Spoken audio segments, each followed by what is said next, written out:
predavanje. Na europskim sveučilištima mnogi ukrajinski studenti unatoč neizvjesnosti i stresu grade nove akademske živote. Iako je svaka priča jedinstvena, istraživanja, uključujući rezultati našeg projekta Ukrastut, pokazuju jasne obrasce onoga što studentima pomaže da se razvijaju i napreduju.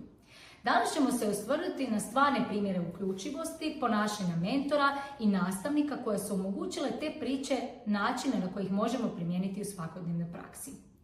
Evo neki priče o uspjehu. Pokazuju kako uključivost izgleda u praksi, nude konkretne modele za mentore i nastavnike, nude ukrajinskim studentima nadu i osjećaj usmjerenosti te pomažu u stvaranju zajedničkog osjećaja pripadnosti. Važno je naglasiti da se uključivost gradi kroz mnogo malih koraka, a ne kroz velike institucionalne promjene. Naše istraživanje nije izravno prikupljalo narativne priče, ali jasno ističe nekoliko uvjeta koji su dosljedno povezani s pozitivnim iskustvima ukrajinskih međunarodnih studenata u Hrvatskoj, Italiji, Rumunjskoj i Turskoj. Poštovanje, jasne smjernice i kvalitetne pozitivne interakcije ključni su stupovi koji ukrajinskim studentima omogućuju akademski i društveni uspjeh u institucijama domaćina u sve ove spomenute 4 zemlje. Evo nekih od zanimljivih priča. Napokon sam osjetila da je i moj glas važan. Naime, ukrajinska studentica oklijevala je sudjelovati u raspravama na nastavi.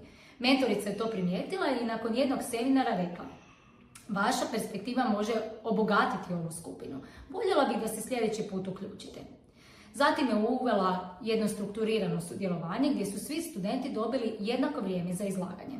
Što se na kraju dogodilo?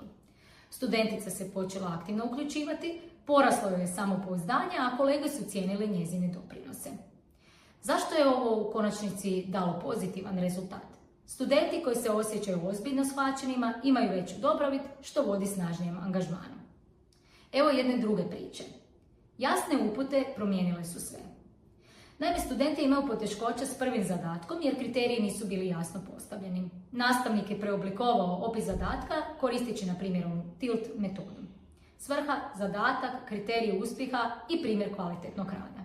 Konačni učinak odrazio se na smanjenu razinu stresa, poboljšanu izvedbu i student je naveo na kraju da se osjeća više pod kontrolom. Akademska jasnoća time smanjuje stres i olakšava prilagodbu studenta. Evo još jedne situacije. Mentor među vršnjacima pomaže pronaći svoje mjesto. Sveučilište u svakom novo pridošlom studentu dodijelilo volontera, odnosno mentora među vršnjacima.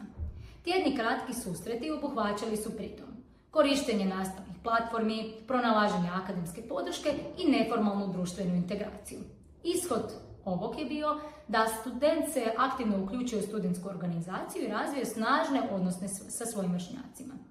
Pritom pozitivan kontakt s lokalnim studentima povećao njihovu dobrobit i osjećaj sigurnosti. Evo i još jedne priče. Mali čin empatije napravio je veliku razliku. Naime, tijekom ispitnog razdoblja student je pokazivao znakove iscrpljenosti i stresa. Nastavnica je pritom rekla: naime, primijetila sam da ste u posljednje vrijeme preopterećeni. Ako vam treba pomoć u planiranju rokova, možemo to zajedno proći. Ovakav kratak razgovor doveo je do zajedničkog planiranja studentskih tjednih obaveza.